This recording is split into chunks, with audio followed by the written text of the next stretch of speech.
abaliko mu matwale ga Bungereza Sabiti ewedde Munyonyo Speaker of Parliament yavuddeyo n'ayanja ebimu ku bikulu bye baatuukako era ng'ekimu ku byo kwe kufunira abantu ku lukalu lw'omwana w'Obuddugavu Africa mu ggwanga erya Bungereza. Ago agaaligawo amatwale kyazuuliddwa nti agasinga ku go balina obwavu bungi n'ebbula mirimu. Omukiza w'olukiiko olukulu lw'eggwanga Rebecca Kadaga agambye ku bibala basinze okutunuulira kwe kwongera okuyamba Abafirika okweyagalira e Bulaaya nga beefunira ku birimba gy'emiziziko egibaddewo kubanga basinga obungi batuuka okukola ate basabye biboogerako n'okuba nti balina kubanga bazaalirwa ab'ensi eyo. Kadaga bino abyogedde nga bimu ku basinze okussaako essira mu lukuŋŋaano lw'akatundikiro e Munyonyo era nga kino kyatunuulirwa mu lwatu okujja ebbula ly'emirimu eri abavubuka.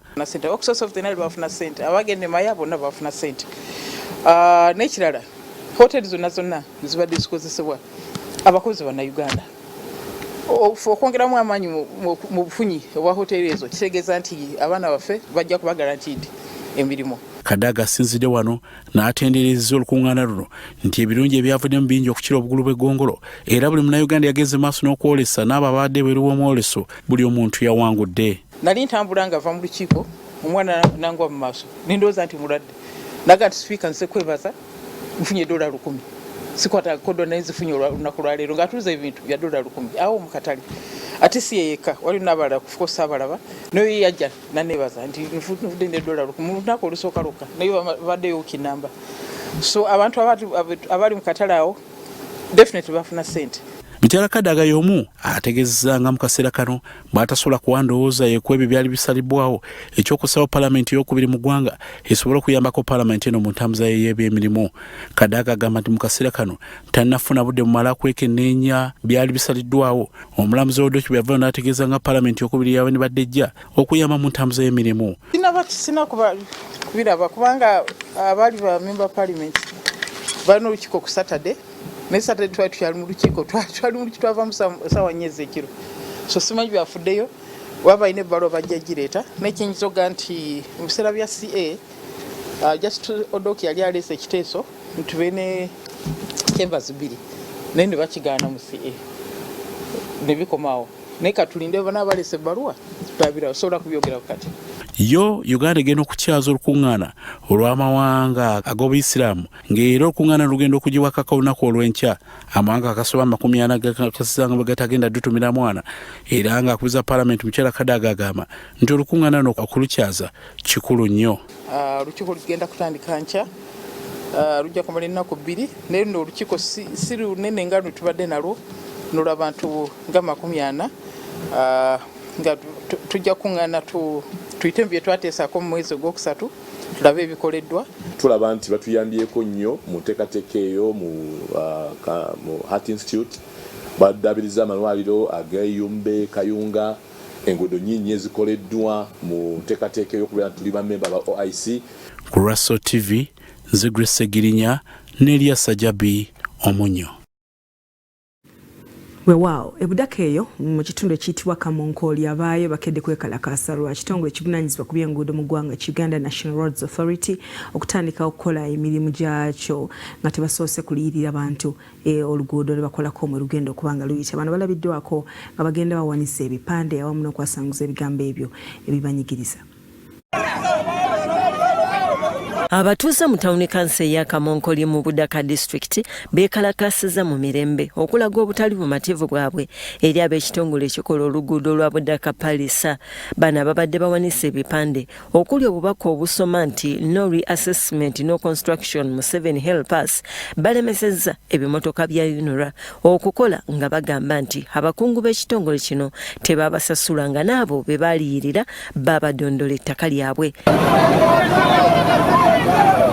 Abatuuze bagamba nti bakakibwa okuteeka emikono ku mpapula nti singa tebakkiriza obusente bwe baali babawa gavumenti yali yakutwala ettaka lyabwe ku mpaka nga tebawadde wadde 10. Ne kutiisatiisa batiisatiisa bagamba nti nedda otasayininga kiki gavumenti ajja kulima na force. Ne tugamba nti gavumenti nga nnungi lwaki gavumenti faidekeza naffe zigenda kugula lawyer gavumenti sawa kuwoza nayo na sayininga ku ekyo bakuba bangamba tingenda mu kooti. Abamu ku bannamwandu abeetabye mu kwekalakasa kuno okuli Susan Sabano agamba nti empapula kwe yateeka omukono kwaliko obukadde 40 kyokka ekyamwewuunyisa kwe kutuuka ku akawunti ye mu banka nga kuliko emitwalo 4 ate abalala bagamba nti babateesateesa okussa emikono ku mpapula. Akunyongera sente kubanga babandiikira ku lupapula lwange miliyoni 4 ninfuna 4. Bawandiikireko miliyoni 4 ninfuna 4. Ati ane gindi gyabire yayina. Nga batukoba itwagaana kusayininga twakuwaza na gavumenti oluvannyuma wa mwaka 2. Yepo Wakabi ne banne bagamba nti kyabakuba enkyokwe abayunura bwe babateekesa emikono ku mpapula nga ziva mu disitulikiti ey'Ekwene ne mu bugwanjuba bw'eggwanga ekyabalowoozesa nti waliwo ekikyamu. Ampereje kabucholwa tijaleje bugwerano waiswano tijaleje budaka. They gave us from forms from Kapchola, the balance of Kapcholwa, Kamwenge, na Kapiripiriti, which means the government did not know that they are going to construct the Kamonkoli Kalisa Tiringi Road. Yes, ssentebe w'akakiiko ka disitulikiti ak'emirimu Kefa Nayepe yeeyamye okuyamba abatuuze abanyagibwa kuba gavumenti ya NRM si nzibi. Assessment guidelines for any government land acquisition, it must be endorsed by the chief government valuer.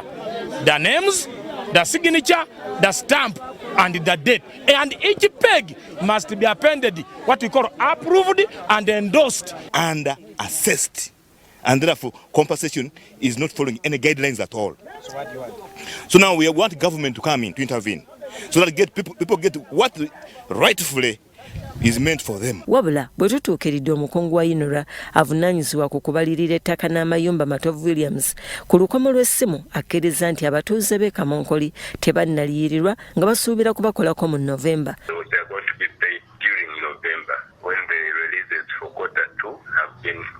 Now we have a process. No one can force you. Even if I force you to sign it, I will not force you to bring your account number to me. Byamakumbi Emmanuel, Salt TV, Omunnyo. Makumbi Emmanuel webale nnyo olw'emboozi eyo. Ebyo nga tubitadde ku bbali tuliko oluuyi olw'Emasaka eyo ku mwalo guyitibwa Lambo gye twatanduludde ku bigere ne tutuukayo ne tulambula ku mirimu egikolebwayo gye twazudde mirimu emikulu gwa buvubi. Mu bavubi bano mulimu abavuba ne Mukene ne batulaga emitendera egitali gimu mu bayisa Mukene okutuuka w'omugulira. Omwalo gw'Elambo mu ggombolola y'e Bukakata mu disitulikiti y'e Masaka guyimiriddewo ku buvubi naddala obwa Mukene. Lambo aliko amayumba agaazimbibwa mu mabaati okutangira omuliro era nga guliko abantu aba buli kika. Amaato ku mwalo guno agasinga gaweebwa dda ennamba era abavubi abalina amaato agatatuuka na mutindo go tegaweebwa. Ennamba eno etandika ne UV. Ebinaala ebitambuza abantu nabyo kwebiri era nga abasinga baba mu bukooti obuseeyeeya era nga babasaako amaanyi obutalinnya kinaala nga tokambadde olwo omugoba waalyo n'avuumya yingini okweyongerayo.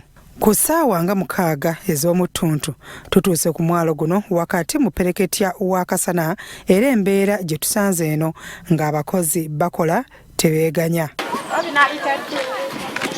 Bw'oyimirira waggulu ku kasozi olengera ekifo kyonna nga amabaati nezi eriyo eza TV wamu n'ebisowaani bikwaniriza era yo ku nnyanja abavubi ba Mukene babadde bakomyewo dda balinze kuddayo kiro kubanga avubibwa bukunidde ku mataala aga sitima. Bw'ogenda ku mudaala gwa Maama Naaka okugulayo Mukene ebiseera ebisinga tofuna kifaananyi kituufu kya wa Mukene gy'ava okutuuka ku mudaala gwa Maama Naaka.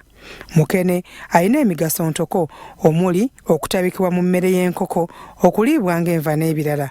Mukene ng'akasana kaase bulungi akalira mu lunaku lumu kubanga yanikibwa mu musenyu era abakyala bakwata ekibangirizi ne babeera nga bakyusa Mukene buli ssaawa era wadde akasana kabaayo tebeeganya. Waliwo Mukene ayanikibwa ku buveera era ono ye tabaamu mayinja ng'ayanikibwa ku musenyu. Ku nnyaniko za Mukene kuteekebwako obuwuzi obunyonyi buleme kumuddako kumulya era ezo ennyange zibeera bulindaala ku maato awo nga zirinza asumagidde.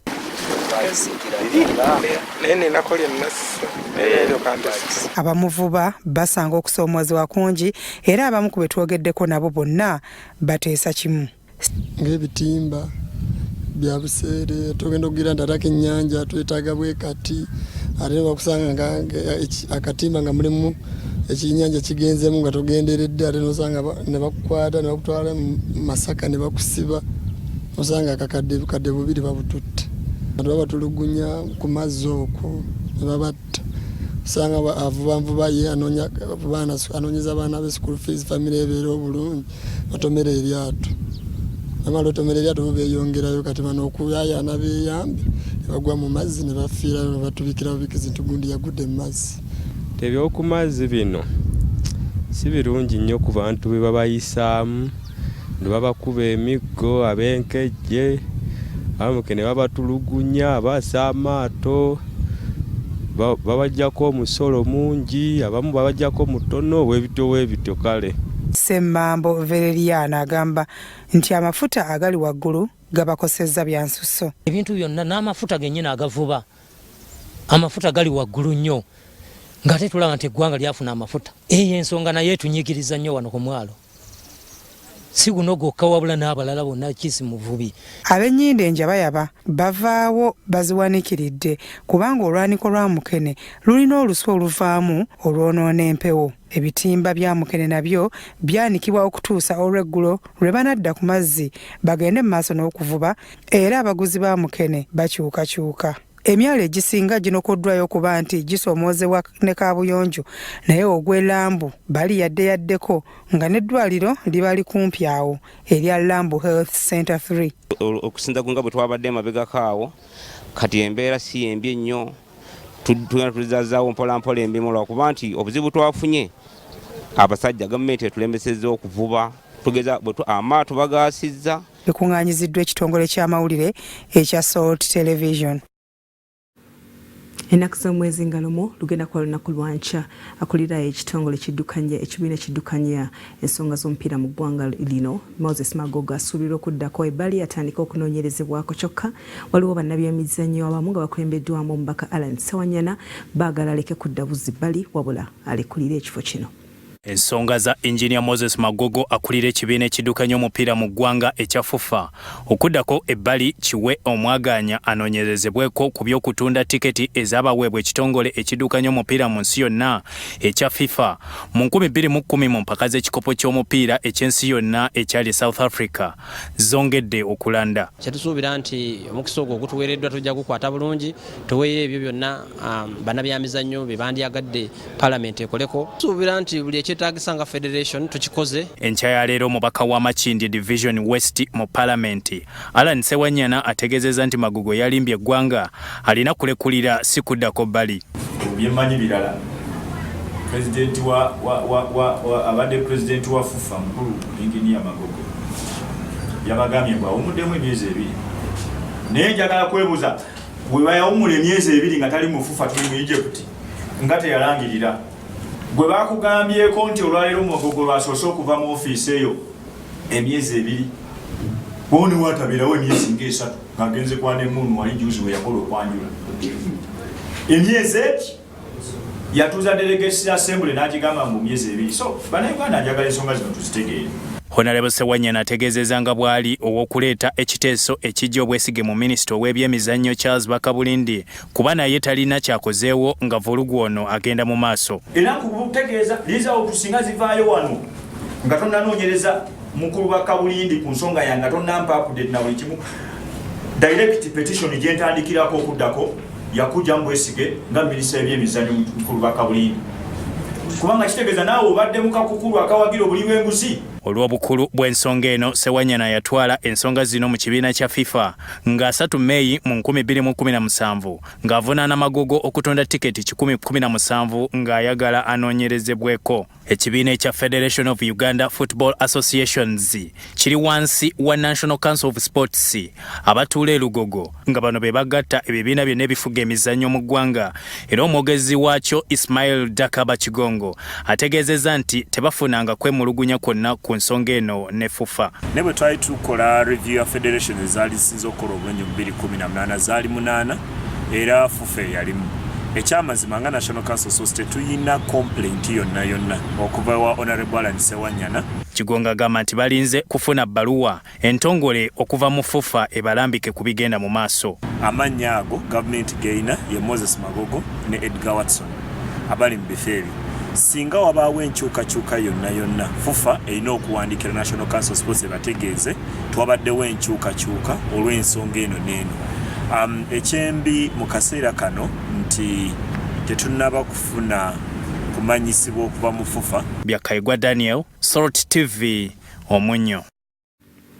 Buterebuka tugende mu mboozi yaffe ey'ebivumbuddwa. Olunaku olwaleero tukyagenda mu maaso n'okutunuulira abakozi b'awaka engeri gye bakosaamu emitima gy'ababoosi baabwe ababaleeta okubayambako ku mirimu gy'awaka. N'olwaleero tukuleetedde omukyalo ono ye alojja abakozi babiri be yawa emirimu wabula ne bamuyisa bubi.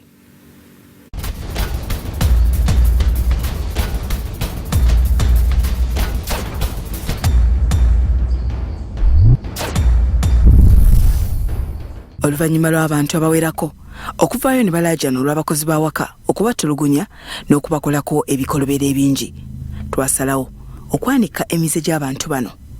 Ngamba ba maid ensi egimanye n'oyo eyakamufuna asobole okubeeranga naye amanyi bulungi abamu kye bali. Bangi abakoleddwako ebikolobero abatutuukiridde kyokka era bangi abalina obujulizi obuzzaamu amaanyi nabo nga batutuukiridde. Ffe tetusala misango, ensi tugikuba embeera mu maaso yo ne yeesalirawo. Farida Kasasa Mbatudde w'abakyala Nansana West 2 agamba nti naye wadde mukulembeze abakozi mwattu abaasimula bugolo. Ogambye wamufuna otya? Nina omukyala afunira abakozi eyo Hoima yampeereza abakozi babiri. Omukwano gwe yalaga abaana b'awaka Mbatudde agamba nti gwamumala okukkiriza nti gwe yafuna ye yali asinga. Teyamanya nti yali amutimba bbula ng'alina ebirala bye yali abaza. Otyo kati alina nga akakodyo ng'agolola leeti ze tuba twebaseye nga aba agolola ngoye. Muga wakinga ogolola ekirobooti. Kangolole kati mami enkyambere nga sirina ngoye za golola konze it's okay. Ogambye weebase ne biba bitya? Ali nebase ekiro saawa zaalinga 10 ngenda okuwulira emisinde mu nnyumba engamba kiki ekiri mu nnyumba ne muyita mbabazi. Ogambye n'oyita mbabazi nga suulirayo kanyego engamba mbabazi musezi kiki mbabazi we bitiisa mu buliri ogambye nga mwali kati nenyimuka okutuuka wa mbabazi nga yeebase bulungi nnyo ku kitanda n'abaana beebase kuliko amataala neneyongera mu ddiiro ngenda okutuuka mu ddiiro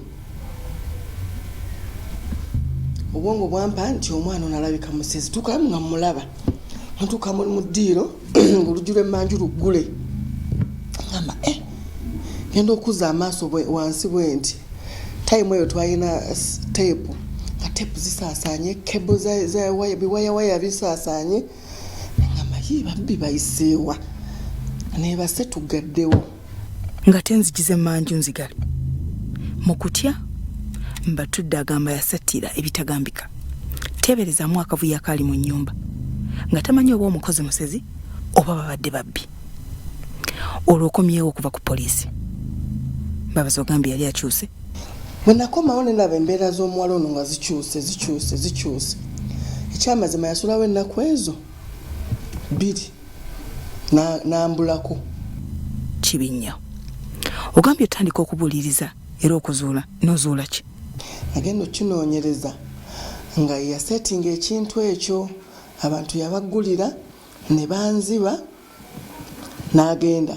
Era nagenda okubuuliriza nti yagenda n'ebintu bye babba bibakozesa gwe yagenda naye okufumbirwa. Wamukwata oba? Saayongerayo kumukwata kubanga yali agenze embalala. Mbatudde olwo otegeera otya nti ebintu bye baali bakozesa ewa Kalenzi ka Mbabazi? Omukozi oyo namugya kumpikaawo budduuka lyali wansi kati waalingawo abakolerawo bwe nababuuza Mbabazi yagenze biki gwe tumanyi Mbabazi alabika yakupangidde mission. Omulala n'aŋŋamba Mbabazi yafumbirwa balina ne TV sharp naye nga twagirabako n'ewuwo. Ensi nakugambye ekaba abakozi kati olwo omukozi omulala gwe wafune yava e Hoima ate ye yali atya? Yita nawezaawo na nnaku wiiki kati alina bye yakubiranga amasimu nga sibategeera. Olwo omuggyako ssimu teberezaamu yava e Hoima ennansana waliyo omusajja gw'amanyi nga kumpi yali amulinze agamba nti yabula okuva awaka kyokka laba bwamusanga ku kasaawa akamu mu kitundu ng'atudde. Kati musanga wali ku Buganda Land Board ng'atudde ne mugamba gundi eno manyi yaani n'asirika nga tanyega.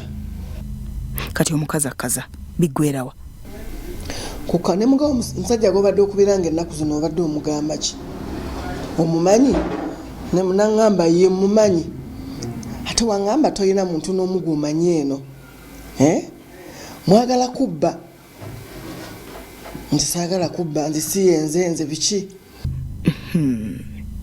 Buli amulina buli yali amukozesezzaako oba buli abaddeko nabo balina kye babalojjako. Lipoota ya poliisi ku bamaidi n'ebikolobero byabwe nkambwe nnyo kyokka katusooke tukulage eyali omusezi ne byakola mukama we tudda nabyo. Bya Robert Mutebi, Dennis Kasirye, Salt TV, Omunnyo.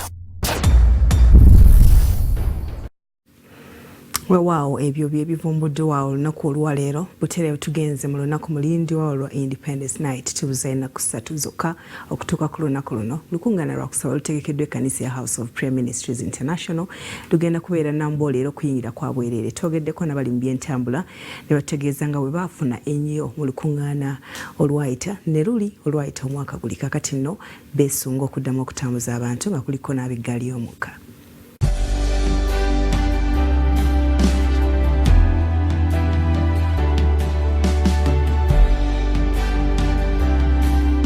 Ku Lwokutaano olwa Ssabbiiti eno mu kisaawe Namboole kwe kusaba okwa Independence Night okw'okutandika ku makya okumala essaawa 24. Ebyentambula kikulu nnyo mu lukuŋŋaana luno era ng'oggyeko abanaatuukira Namboole mu mmotoka zaabwe waliwo abagenda okukozesa entambula ey'olukale omuli zi takisi n'eggaali y'omukka. Entambula y'eggaali y'omukka eva e Kampala okugenda e Namanve okuva ku bbalaza okutuuka ku Lwokutaano wabula nga ku luno yakukola ne ku Lwomukaaga. Kuuma waliwo mugenda okujjanga eri ku mutindo gwego. Ku Lwokutaano entambula z'eggaali za kweyongerako okusinga ku za bulijjo mwe batambuliza abantu ku makya n'olweggulo ne balekeraawo wabula nga ku luno olunaku lwonna baakulukola. Eggaali y'omukka ku kitebe mu Kampala awamanyiddwa nga Leire Station eyooyootebwa abakkiriza bagituulemu nga temuliimu wadde akafuufu. Batazi David omu ku bali ku mulimu gw'okuyooyoota ebiyumba 5 eby'eggaali ategeezezza nti bo beetegese. Abalongoosa train tuli beetegefu mu buli kimu kyonna ku bano bonna bagenda okujja era bagenda okujja nga buli kimu nga tewali kyekwaso kyonna nga buli kimu kitambula bulungi era ngeri nnungi bulungi era ngeri clean.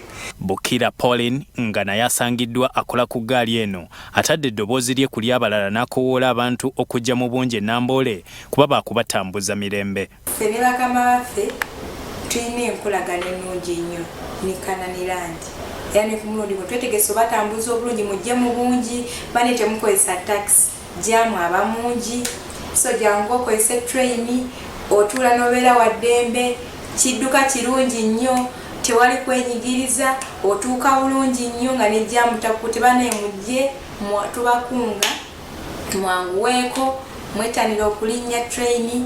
Enkolagana wakati wa House of Prayer Ministries International ne Uganda Railways nywevu era ye Abubeka Ochaki akulira ebyemirimu mu Uganda Railways annyonnyodde ku ngeri gye bagenda okukolamu ku Lwokutaano n'enkeera. Emirundi egisembyeyo 3 tubadde tukolagana ne church yammwe ate church eyo emirundi gyonna 3 gisembyeyo train zibadde zitambula nga zijjudde bulungi ate tubadde tukola trips ezisinga ku 5 olunaku ate ne guno omulundi nsuubira zigenda okusukkamu trip nga 6. Ffe twetegese okulaninga trips zonna ezeetaagisa okulaba nti supportinze activity y'okutambula bulungi. So ekyattu si kyekikulu nnyo naye ekikulu kino kino abantu bonna banaabawo tujja kubatambuza nga bukyetaagisa. Olw'obungi bw'abantu bwe bafuna ku Independence Night ey'omwaka ogwaggwa bakusomba emirundi egiwerako okutuusa lwe banaabamalawo. Ensubya tripu ziyinza nakuyitamu ne zibeeranga 8 eyo ku 9 n'okusukkawo kusinziira ku bungi. We are better tuli organized, okay, mu ntamu zaffe y'abantu. So tukobola abantu bonna nti no tripu emu yokka ejja kutwala abantu nga 1000 buli tripu. So tusobola okutwala abantu ng'omutwalo gumu olunaku. Bo abavuzi b'emmotoka eza takisi abatambuza abantu mu bitundu ebyebweyogerere Kazinga, Kireka n'ebitundu ebirinaanyeewo bategeezezza nti ku Lwokutaano bataddewo Nambole special era nabo beetegese. Tugenda ku kyaki ya Pastor Bujingo tugenda obbajja ku luno. Twagala bakuŋŋaanirawo bonna. Tubajja nga tubatwala e Nambole. Tukomawo tukyesunze ku Lwokutaano. Era twagala basingawo kuba tufuna ssente mpitirivu ku Pastor Bujingo. Tumanya ali mu bizibu bye biri naye ebyo binutiisa. Tubize kukola twasekola. Nze era weerawo tuli beetegefu nnyo okusinga mu musuubira. Bajje mu bungi wano ku stage bwegere stage B. Tujja batwala bulungi tubatuuse bulungi kati wali buzibu batuuke bulungi ne kumaca tubakomye bulungi. Okuyingira mu kisaawe Nambole kwa bwereere mu kusaba okwa Independence Night nga kutegekeddwa House of Prayer Ministries International. Byachambadde Lawrence ne Muhammad Wamala, Sorot TV, Omunnyo. Vision Femunyo.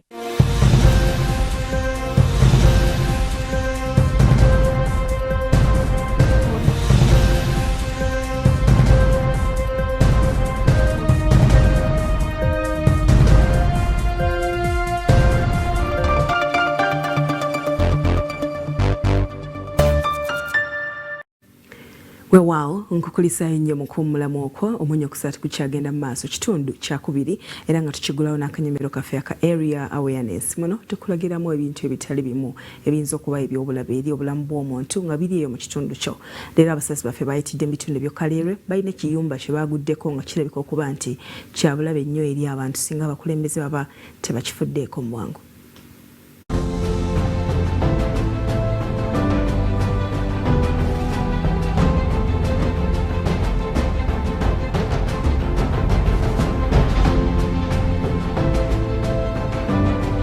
Naye bannange olumu mujja kutusaasira kuba mu kuloopera abakulembeze twekanga abamu tuyingiridde eddembe lyammwe naye tuba tubataasa.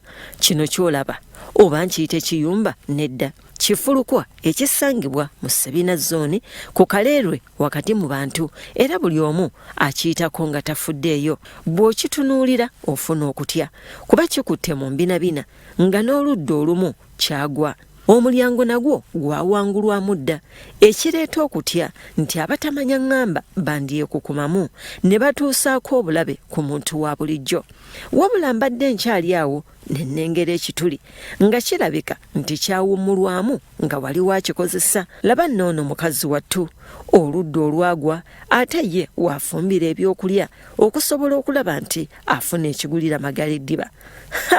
Aterengera obwana buno obuzannyirawo nfunyeemu nno okutya nti ekiyumba kino kyandibagwira ne kibatta.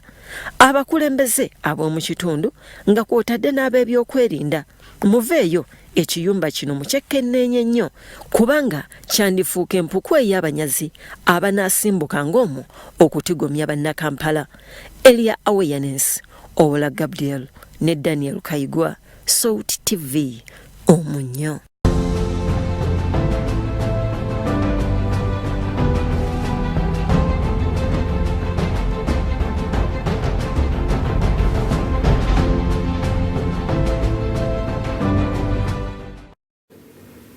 Abasasi baffe mwebale nnyo olw'emboozi ya area awareness nga tugitadde ku bbali tugenze mu kooti eno. Jibril Kalyango, Yusuf Mugerwa ne Yusuf Nyanzi wetwogerera balina akaseko ku matama bate baliira bweru wa komera era nga bano abasatu bateeberezebwa okuba nti balina kye baali bamanyi ku nfa y'omugenzi Andrew Felix Kaweesi so nga atera mu mbeera y'emu ab'enganda z'omugenzi Sebulime bakonkomalidde ku kooti ento mu bitundu eby'emukono.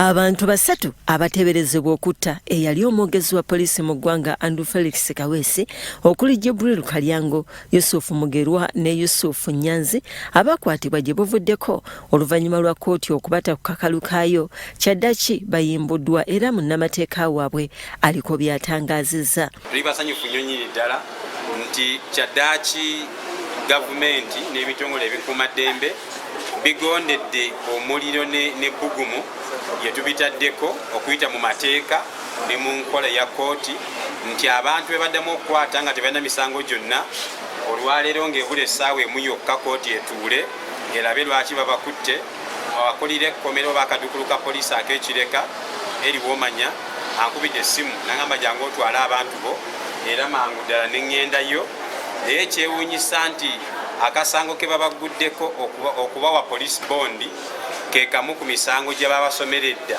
era gye baliko ku beyiro. Bano ababadde balabisenga abanafu ekireka banoneddwayo bannamateeka baabwe nga bakulembeddwamu Anthony Wameri era oluvannyuma ne batwalibwa mu kkooti enkulu. Omulamuzi omusango agugaddewo oluvannyuma lw'okusaba kw'omuwaabi wa kkooti Brian Musota ategeezezza nti abasibe babadde baleeteddwa nga kkooti bwe yalagira. Bano oluvannyuma beebazizza bannamawulire olw'okulondoola omusango gwabwe ne bategeeza n'embeera gye babaddemu. Baza bannamawulire nebaza ab'eŋŋanda zange mukyala wange n'abantu ab'enjawulo.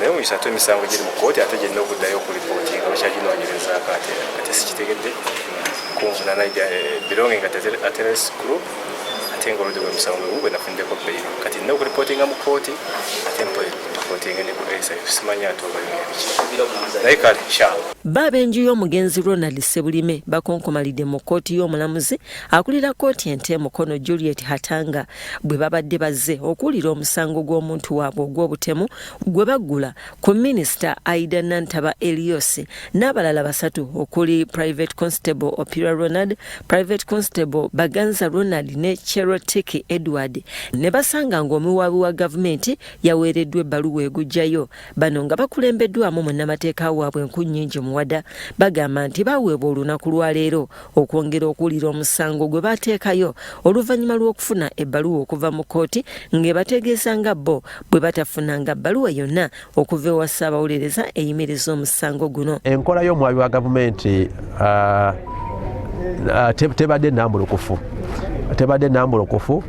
Ekisooka ebaddemu okupapirira kubanga omusango okuva ku mulundi we yajja mu kkooti okusaba okugutwala ate omulundi ogwaddako yajja kusaba gujjayo.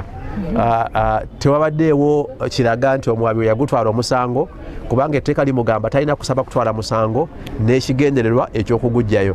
Naye okuva we yasaba okugutwala omulundi ogwasembayo yali azze kusaba kugutwala ate omulundi ogwaddako yali azze saba kukola ki kugujjayo. Gye buvuddeko Ssaabawaabi wa gavumenti yavaayo n'ategeeza nga bw'ajjenta mu musango era bino we bijjidde nga minisita Nantaba ali bweru wa ggwanga ate ye omusirikale wa poliisi agambibwa okutta Sebulime Kopolo David Sali aliko alimanda mu kkomera e Luzira. Tukakasa nti tugenda kuddamu okuwandiikira kkooti nga tugisaba nti bwe tufunidde ebbaluwa eno ng'omuwaabi wa gavumenti amaze okuyita mu kutu ogezaako okuteekayo foomu eno ku likodi twagala okuinsistinga nti erina kuba full trial. Ndowooza obwenkanya tebunnakolebwa.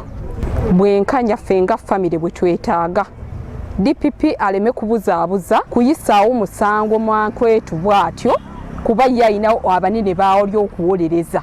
Bya Eric Sebalamu ne Eric Yiga, Salt TV, Omunnyo. Nkwebaza gwe akyekumidde ku Salt TV nejibuli eno Joseph Kato gegange okutuusako amawulire agava mu nsike ebyemizannyo ekiro ky'olunaku lwaleero. FUFA kino kyekibiina ekiddukanya omupiira mu ggwanga lino erya Uganda olwaleero banjudde omutendesi omujja ono nga yagenda okutendeka ttiimu y'eggwanga the Cranes ensambi y'omupiira. Emyaka 3 bagimuwadde. Ssewanyana ekituniza okumakya g'olunaku lwaleero Jonathan McKinstry atuuse ku kitebe kya FUFA Mengo nga Edgar Watson akulira ekikugu mu FUFA yamwaniriza era bwe batyo ne bambuka mu yafeesi yakola nga pulezidenti wa FUFA Justus Mugisha gye batudde mu mboozi y'akafubo okumalira ekikiiso bye 30. oluvannyuma bano beesoze olukuŋŋaana lw'abannamawulire ababadde babalindidde okumala essaawa nnamba. Eyaliko emyenya ya Uganda Cranes ne club y'Essivira ng'ono kati yakulira ebyekikugu mu FUFA Edgar Watson yakoze ekyokwanjula omutendesi wa ttiimu y'eggwanga omupya ng'ono Jonathan McKinstry okuva mu ggwanga eya Northern Ireland. Edgar Watson Subi ategeezezza eggwanga ng'okulonda omutendesi ono akakiiko k'abantu 5 nga kakulembeddwamu Omuzambia Karusha Bwara nga bwe kwatunuulira ebisaanyizo ebiwerako. Katunuulira ebintu nga qualification eza coach, katunuulira ebintu nga mutendesi ki anajja n'afitinga bulungi mu basambi be tulina ate era ne mu mbeera y'ensi nga Uganda n'abantu ba bulijjo eneyisa gye bayisa. So kyasangiddwa nti mutendesi Jonathan McKinstry yasobodde wantyattola.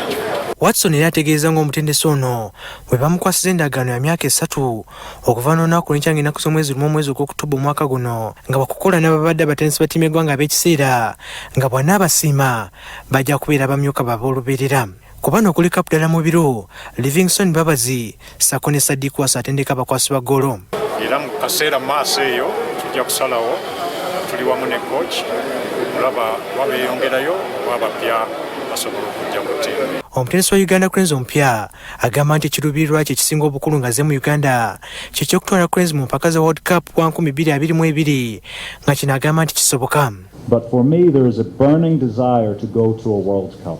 And I see the Uganda Cranes as a great opportunity for us together to come together and to go to a World Cup. And what would that mean, not just for this association, but for Uganda as a country, to have that positive spotlight. Ono era asuubiza bannayuganda omupiira ogunyuma nga takomye okwo ne agamba nti bangi bayinza okumuyisaamu amaaso olw'okubanga myaka 34 naye wakubalaga nti emyaka si kyekikulu. I think as you and the media and as the players and the federation start to work with me, I think some of you will say, I think he's maybe 54 and not 34 in terms of the way he deals with things.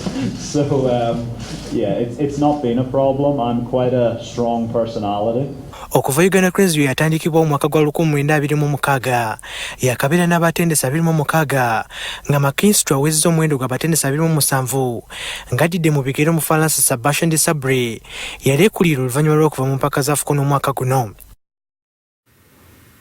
Tukwagaliza birungi McKinstry Jonathan ku mulimu ogwo gwe yakefunira ebyafaayo bye birungi era bisanyusa katubifune.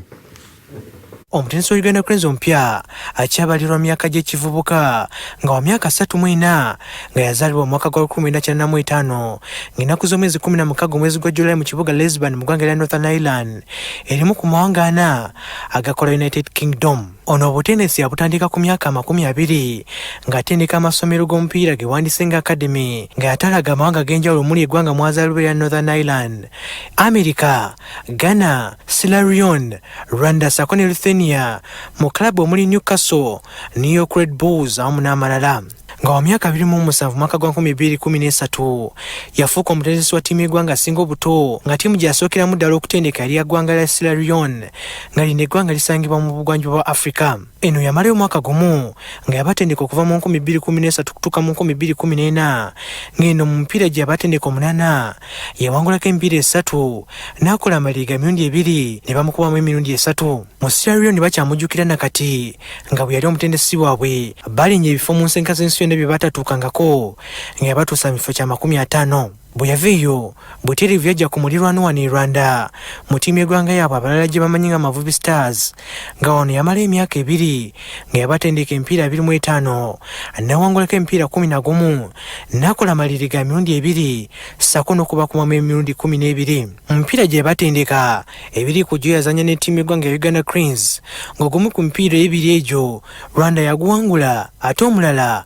Uganda yawangula. Rwanda yabatuusa ku faino za Sekafa 2015 nga mu mpaka ezo yalondebwa ng'omutendesi asinze era yabatuusa ku quarter final z'empaka za CHAN ng'olwava Rwanda kwe kutandika omupiira gwa club nga yatandikira mu club ya Kauno Zagres mu ggwanga lya Lithuania ng'olwava eyo kwe kugenda mu club ya Saif FC ey'omu ggwanga lya Indonesia gy'amaze emyezi 10. Mu bbanga ery'emyaka 7 gy'amaze ng'atendeka omupiira atendesa emipiira 72 awanguddeko emipiira 30 akoze amaliri ga mirundi 12 sako n'okkubwamu emipiira 30.